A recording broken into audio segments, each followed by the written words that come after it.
আমাদের নবীজি দুনিয়াতে সবচেয়ে বেশি রওজা শরীফ থেকে যার সাথে যোগাযোগ করছেন, মুহাদ্দিসিনরা বেশি বলতে পারবেন, আমার ধারণা সবচেয়ে বেশি কথা নবীজি রওজা মোবারক থেকে হযরতে ইমাম বুখারী রহমতুল্লাহ আলাইহির সাথে বলছেন। এর প্রথম কারণ হইল বুখারী শরীফে যেই কয় হাজার হাদিস, এতবার তো কথা বলছেন নিশ্চিত। কারণ বুখারী শরীফের প্রত্যেকটা হাদিস এমন যে উনি লেখার আগে ওযু করতেন, 2 রাকাত নামাজ পড়িয়া রওজায়ে আতহারের এখানে অবস্থান করতেন, যতক্ষণ না নবীজি রওজা পাক থেকে বলতেন, এ মুহাম্মদ ইবনে ইসমাইল, এটা আমারে হাদিস, তুমি লেখো। एकाएक इश्क ने मुझको जगाया, एकाएक इश्क ने मुझको जगाया, जगा कर सो मुसीबत में गिराया।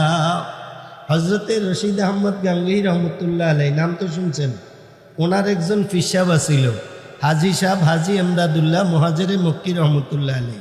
তো হাজি সাহেব নাকি মাঝে মধ্যে দুরুদ শরীফ পড়তেন দাঁড়াইয়া যাইতেন, দুরুদ শরীফ পড়তেছেন, হঠাৎ দাঁড়াইয়া যাইতেন।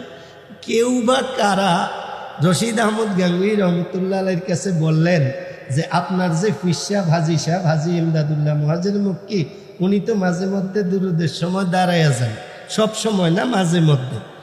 তো রশিদ আহমদ গাঙ্গুহি রহমতুল্লাহ আলাইহি গেলেন, কি কারণে দাঁড়াইয়া যাচ্ছে আমি একটু জিজ্ঞাম। তো যে ফিসাব মুরিদেরতে বড় না, হাজি সাহেব অনেক বড় মানুষ, এটি আলোচনা হুজুররা করেন সবসময়, আপনারা জানেন। হাজি সাহেব কিন্তু সাহেবে কাশফ মানুষ ছিলেন। রশিদ আহমদ গাঙ্গুহি রহমতুল্লাহ আলাইহি যেই মতলবে আইতে আছে, এটা উনি আগেই বুঝতে আছেন। আসার পরে হযরতে হাজি এমদাদুল্লাহ মুহাজিরে মক্কি রহমতুল্লাহ আলাইহি এইভাবে দরবারের মধ্যে বসা, রশিদ আহমদ গাঙ্গুহি রহমতুল্লাহ আলাইহি আসলেন, হাজি সাহেবের সামনে বসলেন, প্রশ্ন করবেন, এখনো করেন নাই। ওনার মাথাতে একটা রুমাল ছিল হাজি সাহেবের, এই রুমালটা রশিদ আহমদ গাঙ্গুহি রহমতুল্লাহ আলাইহির মাথার দিয়ে দিছে। রশিদ একটু দুরুদ শরীফ পড়ো। তো রশিদ আহমদ গাঙ্গুহি রহমতুল্লাহ আলাইহি দুরুদ শরীফ পড়তেছিলেন, আল্লাহুম্মা সাল্লি আলা সাইয়্যিদিনা ওয়া নাবিয়িনা ওয়া শাফিঈনা ওয়া হাবিবিনা ওয়া মাওলানা মুহাম্মদ।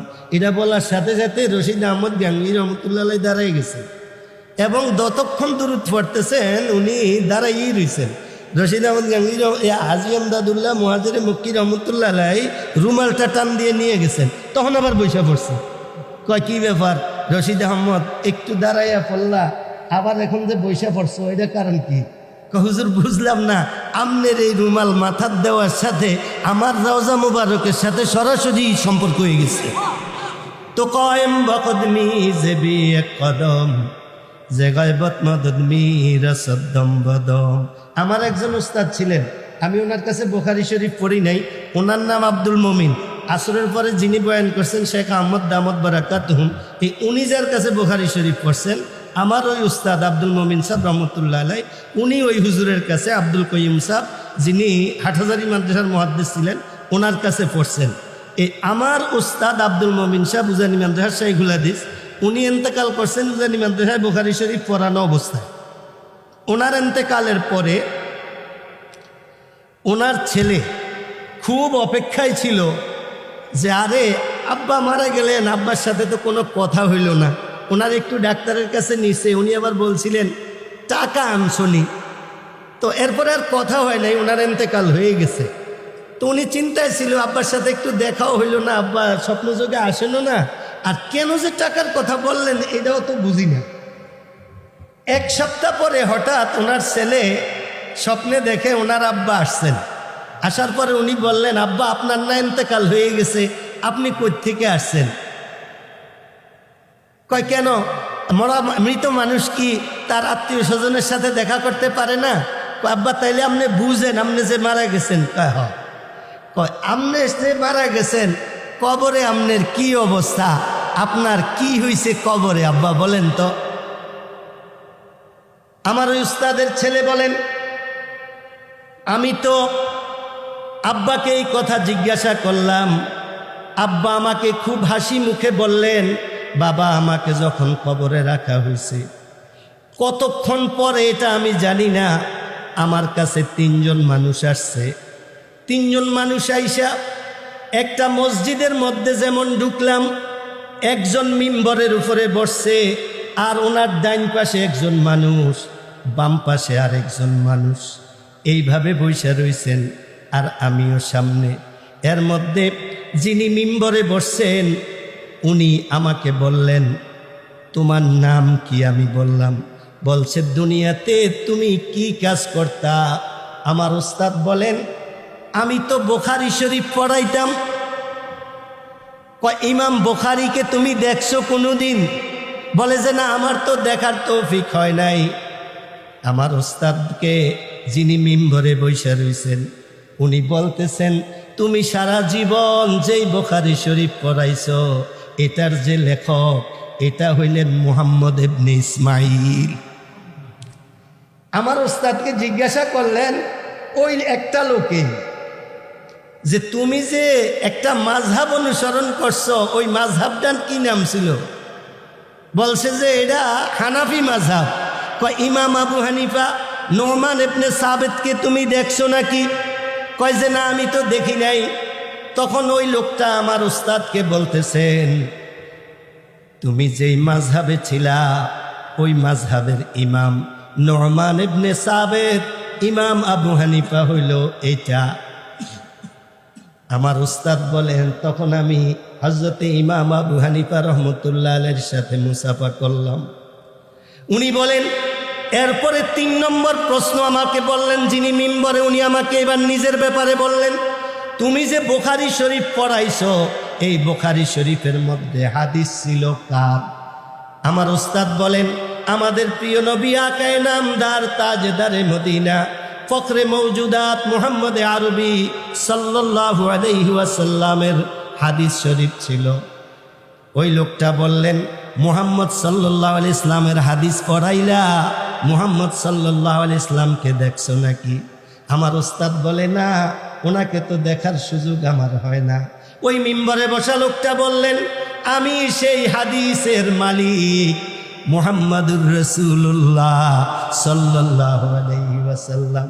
আমার উস্তাদ বলেন, এই কথা বলার সাথে সাথে আমি মিম্বরের উপরে যাইয়া জাবরায়া মুহাম্মাদুর রাসূলুল্লাহ সাল্লাল্লাহু আলাইহি ওয়াসাল্লামকে জাবরায়া ধরছি। আমার ভাইয়েরা, হাদিস শরীফ পড়ার ভাগ্য হওয়া, পড়ানের ভাগ্য হওয়া, এটি অনেক বড় ব্যাপার। এটি কেউ বুঝবো না। কিন্তু এক লোক বলতেন, দিল মেরা তসখীর কিয়া এক আরবী নে, দিল মেরা তসখীর কিয়া এক আরবী নে, মক্কি মাদানী হাশিমিও মুত্তালিবিনে। আমাদের প্রিয় নবী মুহাম্মদুর রাসূলুল্লাহ সাল্লাল্লাহু আলাইহি ইসলামের বাণী যে যেদিক দিয়া প্রচার করছে, উনি ওদিক দিয়া কিন্তু খুব প্রচার হয়ে গেছে, প্রসিদ্ধ হয়ে গেছে। হযরতে খলিল আহমদ সাহারানপুরী রহমতুল্লাহ আলাইহি হাদিসের সনদ মিলাইতে গেলে যাগো নাম লাগে। শাহ আব্দুল আজিজ রহমতুল্লাহ আলাইহি, ওনাদের নাম আসে না? কেন আসে? এরা কি বই পড়াইছে, আকডুম বাগডুম পড়াইছে, এরা বুখারী শরীফ পড়াইছে এবং হাদিসের কিতাব পড়াইছেন, যার কারণে ওনাদের নাম শ্রদ্ধার সাথে কিয়ামত পর্যন্ত মানুষ নিব এবং প্রতি মুহূর্তে দোয়ায়ে পাইতেছেন। হযরত আব্দুল আজিজ, শাহ আব্দুল আজিজ রহমতুল্লাহ আলাইহি, উনি নিঃসন্তান ছিলেন। নিঃসন্তান, সারা জীবন কানলো, বুখারী শরীফ ওনারে কই নিচে দেন। এক তো বুখারী শরীফ পড়াইতেন, উপরে উনি খুব বড় বুজুর্গ ছিলেন। উনি এই সারা জীবন কেবল দোয়া করে, আল্লাহ আমারে তো একটা ফলাফাইন দিলেন না, দেন না। আপনার কাছে তো অভাব নেই। আমরা কই না আল্লাহ আমার কাছে না অভাব, আপনার কাছে তো অভাব নাই, দেন। হযরত আব্দুল আজিজ রহমতুল্লাহ আলাইহি বলতে বলতে বয়স তো 80 পার হয়ে গেছে, ফলাফাইন তো হয় না। হঠাৎ না স্বপ্নে দেখে, তুমি তোমার অমুকের মুরিদের মাইয়া আছে একটা, এই মাইয়ারে বিয়ে করো, আল্লাহ তোমার একটা ওলি সন্তান দিন। এখন মুরিদ হইছে জোয়ান, মুরিদের মাইয়া জোয়ান হইব না, একবারে বুড়া হইব।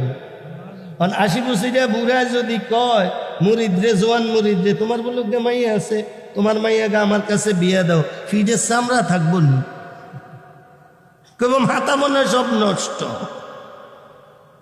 ওনারা ছিলেন হিকমতি মানুষ। যে কোরআন হাদিস যত বেশি বুঝে আল্লাহ পাক ওনাদেরকে বুদ্ধি অত বেশি দেয়। জায়গা বিশেষ কথা বলার জন্য, পরিবেশ বুঝার জন্য এদের চেয়ে বুদ্ধিমান আর কেউ নেই। দেখেন না, পড়েন না আপনারা মুক্তাজায়ে হাল, সারা পৃথিবীর কোনো আনে পড়ায়নি এটা সারা, যে মুক্তাজায়ে হাল কি বুঝবো কেউ? বুঝবো? এটা শুধু এই কোরআন হাদিস বুঝিনেরা বুঝবো মুক্তাজায়ে হাল কারে কয়। এরকম একটা শব্দ আছে কিনা অন্য কোনো ভাষার মধ্যে আমার জানা নাই, থাকলেও আজকাল থাকতে পারে, কারণ এটা তো অনেক প্রচার হয়েছে। বাকি সর্বপ্রথম এটা ইসলামের মধ্যে আছে মুক্তাজায়ে হাল, এর আগে আর ছিল না এটা। যাই হোক, শাহ আব্দুল আজিজ রহমতুল্লাহ আলাই মুরিদরে ডাকলেন, এদিকে তোমার একটা কথা কমু, তুমি কিচ্ছু মনে করো না, যদি খারাপ মনে করো খারাপ মনে করো না, আমি খারাপ নিয়তেও বলি না, আর তোমার আমার কথা মানতে হইব, বা তোমার ঘরের অবস্থাও কিন্তু আমি জানি না, তুমি বসো, তোমার সাথে আমি একটু কথা বলবো। বললো এমন এমন, আমি তো স্বপ্নে দেখছি তোমার নাকি একটা মেয়ে আছে ছোট, আমার তো সন্তান হয় না, তো তুমি যদি একটু, আমার স্বপ্নে দেখলাম যে তোমার মেয়েটা বিয়ে করলে আমার আল্লাহ একটা ওলি সন্তান দিব। আসলে এই কথাটা আমি তোমাকে বলতেও কেমন লাগে, আর তোমার মেয়েকেও কি এটা বলা সম্ভব হবে কিনা, তুমি কিছু মনে করো না, খারাপ মনে করো না, তোমার কাছে খারাপ লাগলে আমারে বলে দিও, সমস্যা নেই। কিতাবের মধ্যে আছে, ওই মুরিদ বইলা উঠলেন, আমার মেয়ে যদি ভাগ্য ভালো হয়, হুজুর আপনি এত নিজকে নিজে দুর্বল ছোট মনে করেন কেন? আমার মেয়েকে আমি প্রস্তাব দিব, আমার মেয়ের ভাগ্য যদি ভালো হয় আমার মেয়ে এই প্রস্তাব গ্রহণ করব। মুরিদ বাড়িতে চলে গেলেন, যাইয়া বললেন, আমার মেয়ে তুমি এখানে আসো, আমি তোমাকে এখন একটা বিয়ের প্রস্তাব দিব, খবরদার পছন্দ হইলে হ্যাঁ বলবা, পছন্দ না হইলে কোনো খারাপ মন্তব্য করবা না, কারণ এটা যোগ শ্রেষ্ঠ এক ওলির প্রস্তাব। উনি বললেন, আমার হুজুর আব্দুল আজিজ সাহেব স্বপ্নে দেখছেন তোমাকে বিয়ে করলে ওনার একটা ওলি সন্তান হবে মা, এখন আমি হুজুরকে কি বলতে পারি বলো? দেখেন, মানুষের নিয়তের মধ্যে যদি ইখলাস থাকে, বিন্দু পরিমাণ খাইত না থাকে, আল্লাহ তাদেরকে কবুল করে, ঠিক না? মেয়ে বলে উঠলো, বাবা আপনি এত ছোট হইয়া কথা বলেন কেন? আপনি যেখানে প্রস্তাব দিছেন আর জিনার প্রস্তাব, হযরত আয়েশা রাদিয়াল্লাহু তাআলা আনহা নবীজির কাছে বিবাহ বসেন নাই, তো এই যুগে তো আর ওই ধরনের পাওয়া যাবে না, আমার কাছে তো এই যুগে ওনাকেই আমার কাছে সবচেয়ে বড় মনে হয়, আমি ওনার স্ত্রী হব, এর চেয়ে বড় ভাগ্যের কথা কি আছে? আমি রাজি। মালফুজাতের মধ্যে আছে, আমাদের এই বুখারী শরীফের সনদের উস্তাদ আব্দুল আজিজ রহমতুল্লাহ আলাইহি বিবাহ করলেন, বাসর ঘরে গেলেন, মেলামেশার আগে 2 রাকাত নামাজ পড়লেন, 2 রাকাত নামাজ পড়ে হাত উঠাইছেন, ওনার স্ত্রী আয়েশা, ওই মেয়েটা আয়েশা সাথে হাত উঠাইছে, এই দুজনের হাত পাশাপাশি, 2 জনের হাতের মাঝামাঝি ফাঁক জায়গার মধ্যে 2টা ছোট্ট ছোট্ট হাত ওনাদের দোয়ার মধ্যে শরীক হইছে। দোয়া শেষ হওয়ার পর ওই মেয়ে শাহ আব্দুল আজিজ রহমতুল্লাহ আলাইহিকে বললেন, আপনি আল্লাহর ওলি এটা আমি জানি, এই সুবাদেই আপনার কাছে বিবাহ বসার আমার ইচ্ছা, এবং এই পর্যন্ত বিবাহ হয়ে গেল, কিন্তু আমাকে একটু বলেন, আমি আপনি দোয়া করলাম, দোয়ার মাঝে ছোট্ট হাত 2টা আসলো কোত্থেকে? হযরত শাহ আব্দুল আজিজ রহমতুল্লাহ আলাইহি বললেন, তোমাকে কি তোমার আব্বা একটা স্বপ্নের কথা বলেন নাই? আমি স্বপ্নে দেখছিলাম তোমাকে বিবাহ করলে তোমার থেকে আমাকে আল্লাহ একটা সন্তান দিবেন, ওই সন্তানটা হবে ওলি সন্তান, ওলি। ওই সন্তান আজকে আমাদের সাথে দোয়াতে শরীক হয়ে গেছে। তাজা খাহি দাশ তনগর দাগে হায় সিনারা, গাহে গাহে বাজ খাহি দপ্তরে পারিনারা, লা ইলাহা ইল্লাল্লাহ, লা ইলাহা ইল্লাল্লাহ, ওই সন্তান কে হয়েছে জানেন? এই যার নাম আবার আমগো বুখারী শরীফের সনদের মধ্যে লাগে, শাহ ওলিউল্লাহ মুহাদ্দিস দেহলভী রহমতুল্লাহ আলাইহি। কুव्वते ने की नादारी बदमकुन बरवजूदे खुद से तंबे हदमकुन।